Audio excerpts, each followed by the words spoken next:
ஸ்ரீ காளிமாதா ஜோதிடம் பிரபல ஜோதிடர் பண்டித் மகாராஜா. தொழில், காதல், திருமணம், குழந்தை பாக்கியம் மற்றும் மந்திர சூனிய பிரச்சனைகளுக்கு நிரந்தர தீர்வு. வணக்கம். செய்தி வீச்சு உங்களை வரவேற்றுக் கொள்கிறது.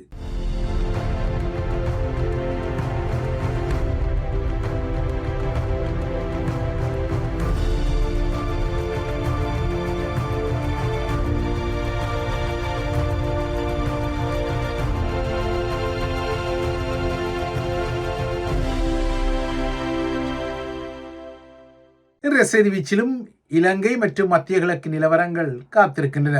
அமெரிக்காவுக்கும் ஈரானுக்கும் இடையிலான 2 வார கால போர் நிறுத்தம் அடுத்த வாரத்துடன் முடிவுக்கு வரவுள்ள நிலையில் இந்த போர் நிறுத்தத்தை மேலும் நீடிக்கும் வகையில் ஒரு நகர்வை ஈரான் எடுக்கின்றதோ இல்லையோ, அமெரிக்கா எடுப்பதன் ஒரு ஆதாரமாக லெபனானுக்கும் இஸ்ரேலுக்கும் இடையிலான 10 நாள் போர் நிறுத்தம் என்ற புதிய நடைமுறை வந்துள்ளது. இந்த போர் நிறுத்தம் இஸ்ரேல் மற்றும் லெபனான் ஆகியவற்றின் உள்ளூர் நேரப்படி இன்று அதிகாலை முதல் நடைமுறைக்கு வந்துவிட்டது. எனினும் எப்போதுமே விதிகளை பேண பின்னடிக்கும் இஸ்ரேலிய தரப்பு இந்த போர் நிறுத்த விடயத்திலும் போர் நிறுத்தம் ஆரம்பித்த சில மணி நேரங்களுக்கு பின்னரும் தென் லெபனானை நோக்கி அவ்வப்போது பீரங்கி குண்டு வீச்சுக்களை நடத்தியிருக்கின்றது.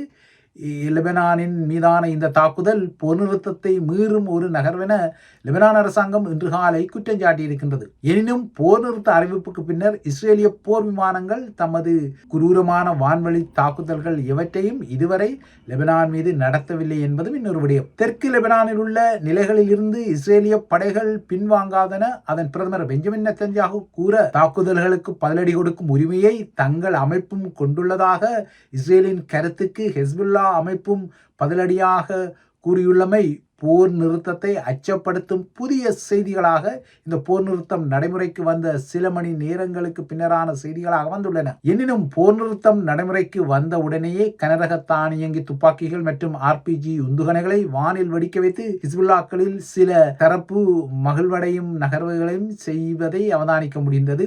போர் நிறுத்த செய்தி அடுத்து ஹிஸ்புல்லாக்களின் கொடியை அசைத்தபடியும் 2024ஆம் ஆண்டில் இஸ்ரேலிய தாக்குதலால் கொல்லப்பட்ட ஹிஸ்புல்லாவின் தலைவர் ஹசன் நசரல்லாவின் உருவப்படங்களை ஏந்தியபடியும் ஹிஸ்புல்லாக்கள் மகிழ்ச்சியில் ஈடுபடுவதையும் அங்காங்கே காண முடிந்தது.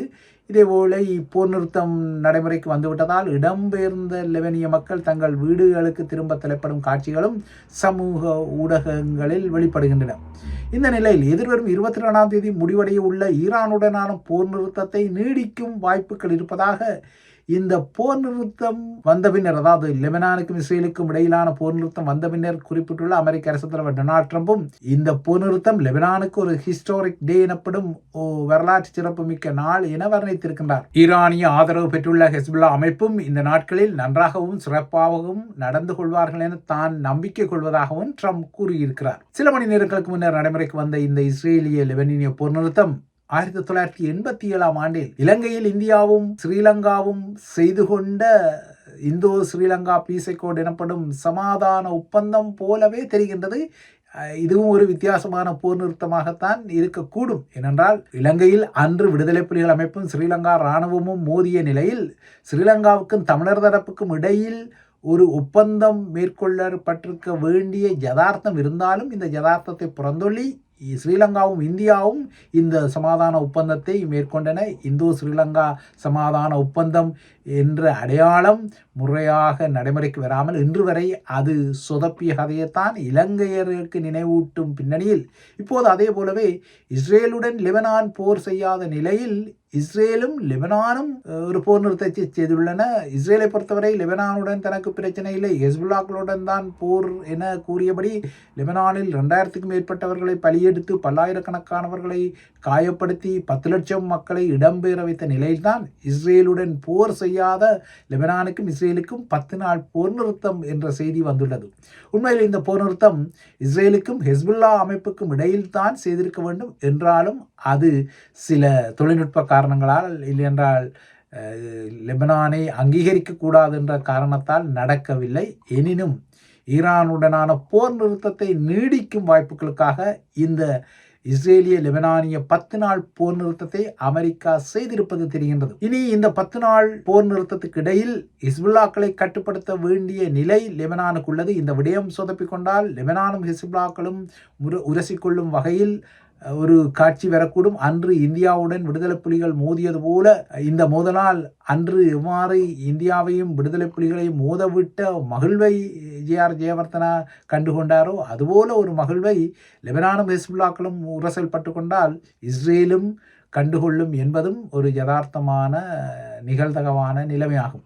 எனினும் இப்போதைக்கு இஸ்ரேலிய லெபனானிய அரசாங்கங்கள் இந்த போர் நிறுத்தம் லெபனான் மக்களுக்கு ஒரு தற்காலிக ஆறுதலை வழங்கி கொள்ளக்கூடும் என்றாலும் லெபனானில் இஸ்ரேல் இதுவரை நடத்திய தரைவழி படையெடுப்பில் தமது இராணுவம் கைப்பற்றிய பகுதிகளில் இருந்து இஸ்ரேலிய இராணுவம் பின்வாங்காது என்ற இஸ்ரேலிய பிரதமர் பெஞ்சமின் நெத்தன்யாஹுவின் நிலைப்பாடு மிக முக்கியமான ஒரு உரசலுக்குரிய நிலையாகும். இதேபோல போர் நிறுத்தம் லெபனானின் அனைத்து பகுதிகளுக்கும் இருக்க வேண்டும். இஸ்ரேலிய எதிரிக்கு எந்த விதமான நடமாடும் சுதந்திரமும் வழங்கப்படக்கூடாது என ஹெஸ்புல்லாக்களும் இறுக்கமாக இருப்பதும் இந்த போர் நிறுத்தத்தை கடுமையாக உரசிக்கொள்ளும் விடயங்களாகும். இந்த போர் நிறுத்தத்தின் பின்னணியில் எதிர்வரும் 10 நாட்களுக்கு இடையில் இஸ்ரேலிய லெபனான் தலைவர்கள் முதன்முறையாக நேரடி பேச்சுவார்த்தைகளை நடத்த உள்ளதான அறிகுறிகள் வந்துவிட்டன. இவ்வாறு இஸ்ரேலிய பிரதமர் பெஞ்சமின் நெத்தன்யாஹுவும் லெபனான் அரசு தலைவர் ஜோசப் அவுனுக்கும் இடையில் வெள்ளை மாளிகையில் பேச்சுக்கள் இடம்பெற்றால் 1983 ஆண்டுக்கு பின்னர் 2 தரப்பின் முக்கிய தலைவர்களும் நேரடியாக பேச்சுக்களை நடத்திய சந்தர்ப்பமாக அது பதிவாகக்கூடும். ட்ரம்ப் இந்த இருவரையும் வெள்ளை மாளிகைக்கு அழைத்திருக்கின்றார்.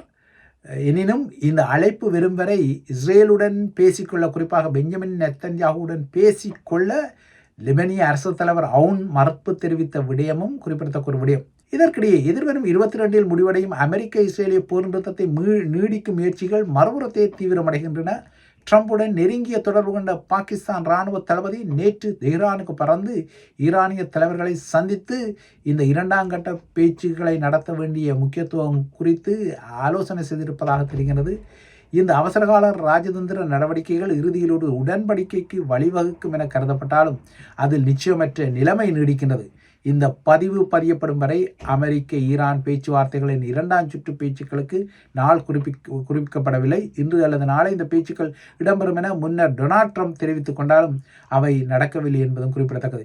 இதற்கிடையே ஈரானிய துறைமுகங்கள் மீதான தமது முற்றுகையில் இதுவரை 14 கப்பல்கள் திருப்பி அனுப்பப்பட்டதாக அமெரிக்க கடற்படை தெரிவித்துள்ளது. இதுவரை எந்த கப்பல்களிலும் அமெரிக்க கடற்படை அதிரடியான சோதனைகளை நடத்தவில்லை எனவும் அதற்குரிய அவசியம் ஏற்படவில்லை எனவும் அமெரிக்க கடற்படை தெரிவித்திருப்பதுடன் ஈரான் மீதான தமது முற்றுகையின் ஒரு பகுதியாக பறிமுதல் செய்யப்படக்கூடிய பொருட்களின் பட்டியலையும் அது வெளியிட்டுள்ளது. போரில் ஈரான் பயன்படுத்தக்கூடிய எந்த ஒரு பொருட்களும் கடல் வழியாக அதற்கு கிட்டுவதற்கு அனுமதிக்கப்பட மாட்டாது என, அவ்வாறு முயற்சிகள் இடம்பெற்றால் அவற்றை அமெரிக்க கடற்படை கைப்பற்றும் என்றும் பென்டகன் கூறியிருக்கின்றது. அத்துடன் ஒரு பட்டியலையும் அது வெளியிட்டிருக்கின்றது. இந்த பட்டியலில் ஆயுதங்கள், வெடிமருந்துகள், இராணுவ உபகரணங்கள் மட்டுமல்லாமல் எண்ணெய், இரும்பு உருக்கு மற்றும் அலுமினியம் போன்ற பொருட்களும் உள்ளடக்கப்பட்டுள்ளன. ஈரானின் பேச்சுவார்த்தைகள் தோல்வியிட்டால், அதாவது ஈரானுக்கும் அமெரிக்காவுக்கும் இடையிலான பேச்சுவார்த்தைகள் தோல்வியிட்டால் இந்த போர் நிறுத்தம் மேலும் 22ஆம் தேதிக்கு பின்னர் நீடிக்கப்படாத ஒரு நிலைமை எழுந்தால் தமது படையினர் தாக்குதல்களை நடத்துவதற்காக அரசு தலைவர் ட்ரம்பின் உத்தரவுக்கு காத்திருப்பதாகவும் லாக் அண்ட் லோடட் எனப்படும் தயார் நிலையில் இருப்பதாகவும் அமெரிக்க படை தெரிவிக்கின்றது. இந்த பின்னணியில் கடந்த வருட ஜூனில் அமெரிக்காவில் B-2 குண்டுவீச்சு விமானங்கள் நடத்திய ஈரானிய அணு உலைகள் மீதான தாக்குதலால் பூமிக்கு அடியில் புதைந்து கிடைக்கும் அணு தூசியை ட்ரம்ப் அவ்வாறு தான் கூறுகிறார், நியூக் டஸ்ட் என கூறுகின்றார். அதாவது செறிவூட்டப்பட்ட யுரேனியத்தை தான் அமெரிக்கா இவ்வாறு அணு தூசி என கூறுகின்றார். இந்த அணு தூசியை அமெரிக்காவுக்கு வழங்க ஈரான் ஒப்புக்கொண்டுள்ளதாக ட்ரம்ப் கூறுகின்றார். உண்மையில் ஈரான் இப்படி சொல்லியிருக்குமா என்பது ஒரு வினாவாக இருக்கின்றது.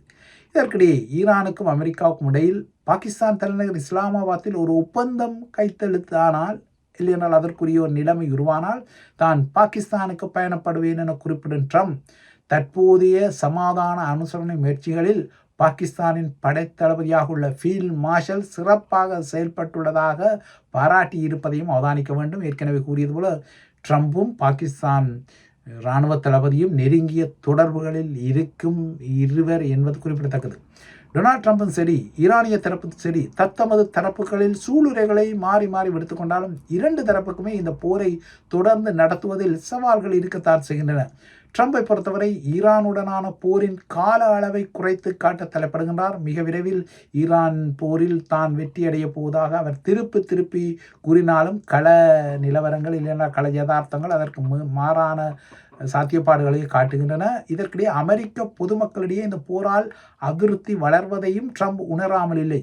ஈரான் மீதான தாக்குதல்களை நடத்தாமல் விட்டிருந்தால் அந்த நாடு அணு ஆயுதத்தை உருவாக்கி கொள்ளும் என்ற மோசமான விடயங்கள் நடந்திருக்கக்கூடும் என ட்ரம்ப் குறிப்பிட்டாலும் ஈரான் அணு ஆயுதத்தை உருவாக்குவதை தனது தாக்குதல்கள் தடுத்ததாக ட்ரம்ப் உரிமை கோர தலைப்பட்டாலும் பெரும்பாலான அமெரிக்கர்கள் ட்ரம்பின் கூற்றுக்களை நம்ப தயாராக இல்லை. ஏப்ரல் 10 முதல் 12 வரை அமெரிக்கர்களுடன் நடத்தப்பட்ட இப்சோஸ் கருத்து கணிப்பில் 51% அமெரிக்க மக்கள் ஈரானுக்கு எதிரான ட்ரம்பின் இராணுவ நடவடிக்கையை எதிர்த்து கொண்டார்கள். வெறும் 24% அமெரிக்கர்கள் மட்டுமே அதனை ஆதரிக்கின்றார்கள். அத்துடன் அமெரிக்காவில் ஏறி வரும் எரிபொருள் விலை உயர்வுக்கு 65% கருத்து கணிப்பாளர்கள் டொனால்ட் ட்ரம்பை குற்றம் சாட்டியிருக்கின்றனர். இதேபோல இந்த கருத்து கணிப்பில் 58% ஈரான் விவகாரத்தை ட்ரம்ப் கையாண்ட விதத்தில் அதிருப்தி தெரிவித்துள்ளனர். 36% மட்டுமே ட்ரம்பை ஆதரிக்கின்றனர். இவை மத்திய கிழக்கு நிலவரங்களாக இருக்க, இந்த மத்திய கிழக்கு போர் நிலவரத்துடன் கடந்த மார்ச் மாதத்தில் இலங்கையும் ஏதோ ஒரு வகையில் சென்று முடியப்பட்ட விடயம் நீங்கள் அறிந்த விடயம்.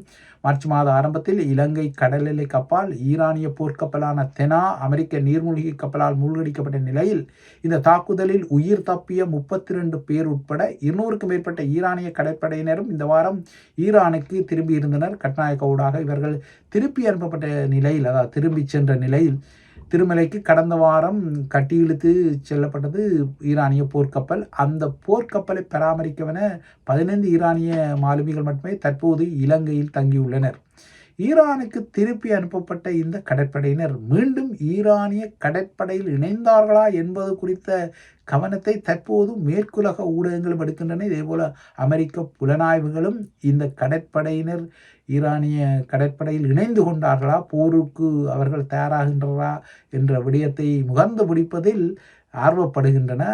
செய்திகளும் அதனை புலப்படுத்திக் கொள்கின்றன. இதற்கிடையே இலங்கையின் உள்ளூர் கள நிலவரத்தில் வெலிக்கடை சிறைச்சாலை மருத்துவமனையில் அனுமதிக்கப்பட்டிருந்த பிள்ளையான் ஆகிய சிவனேசதுரை சந்திரகாந்தன் குறித்த புதிய செய்திகளும் வந்திருக்கின்றன.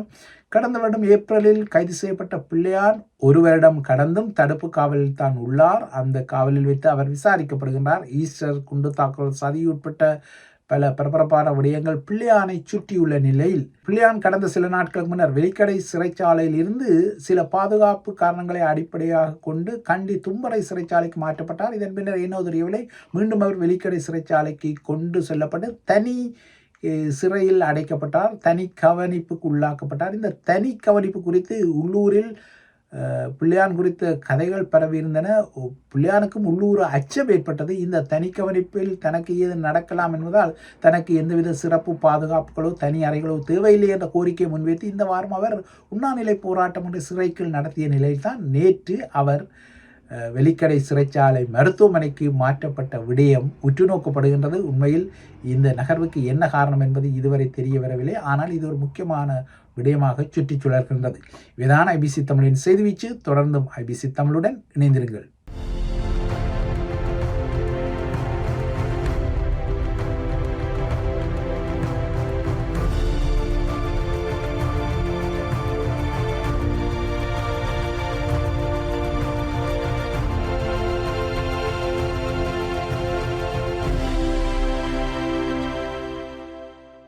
ஸ்ரீ காளிமாதா ஜோதிடம் பிரபல ஜோதிடர் பண்டித் மகாராஜா. தொழில், காதல், திருமணம், குழந்தை பாக்கியம் மற்றும் மந்திர சூனிய பிரச்சினைகளுக்கு நிரந்தர தீர்வு.